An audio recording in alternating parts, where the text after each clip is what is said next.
A record number of people left their jobs during the so-called Great Resignation. But what if leaving your job has now turned into your great regret? Oof. How do you get back on track? Don't worry, we've got help on the way. Darcy Eikenberg is a career coach and author. She wrote the new book, Red Cape Rescue, Save Your Career Without Leaving Your Job. And she was kind enough to jump on with us today. Darcy, the Great Resignation. We love a good name of something, but it's beyond just the name.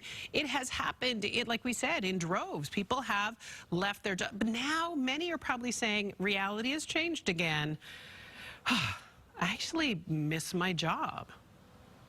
Things can change all the time, Michaela. And, you know, even great people that we're celebrating today, Dr. King, Betty White, all those fascinating people that we look up to, everybody makes decisions in their life that maybe they would say, was that the right decision for me? We just don't always see those paths along people. We just see the destination. So it's very natural that we can make decisions that then we say, you know what? Maybe this wasn't the best decision for me, so it's time to make a new decision. All right, so you got 5 tips. We're going to walk through them each. Shoulda, coulda, woulda.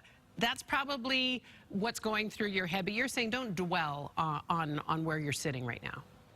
No, grab the lessons from what you're feeling. You know, if you're discovering things, if you're learning things about yourself and what you really wanted, don't stay stuck in it. Don't listen to all the noise that says, oh man, I should have done something else. No, you did the best thing for what you knew at the time. Exactly. Now you're learning some different things. Keep moving forward. Okay, next up, oh, this one's good. Assess the assumptions. This is a good thing in life in general, I think. It really is. There's a whole chapter in my book about making assumptions and recognizing how we don't always make the assumptions that are true. We read between the lines and we interpret it, and we've got to ask ourselves, is this true? Is the fact that I thought I couldn't grow here anymore, is that really the truth? How do I know is the question that I find myself asking a lot and asking other people. Did you think this thing is possible? How do you know? Good. I like that. You know what? I'm going to use that thought today. That's a good thought. What do you mean by this next one? Consider a boomerang path. So there is a thing in the workforce called the Boomerang Employee, and it's actually not a new thing. As a matter of fact, professional development firms, professional consulting firms, lawyers have often had alumni that they would tap back into. They've actually nurtured their alumni. Okay. So a boomerang employee is somebody who boomerangs back, who comes back. This is not an unusual thing. So if you're thinking, maybe I want to go back to where I was, you can start a conversation about taking on, maybe it's a new opportunity, or maybe it's exact same opportunity, but maybe it's shaped a little bit different. But you can be a boomerang employee, and it's more common than you think. You know what? I bet that just opens up a lot of possibility for people, because I think we have this idea that everything has to be linear. We always are moving ahead. Sometimes we have to move around, not just forward. Life is not a ladder. You know, life is more like a lattice in many ways. Yeah. And even the word going back sounds detrimental. I know. That's so true. There's some judgment there, sure.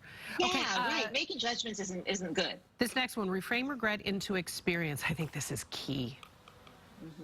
Regret is actually a helpful emotion, but as long as we don't stay stuck in it, you know, when we feel regret, it can signal things to us to make different choices and to recognize, not beat ourselves up, to have some self-compassion, to be able to say, great, what did I learn from that? Yeah. What am I going to use on the next step of my journey? A little bit of grace. And then last but not least, I think we're always better when we share our experiences. And you actually think that this is something that is valuable to folks in this position?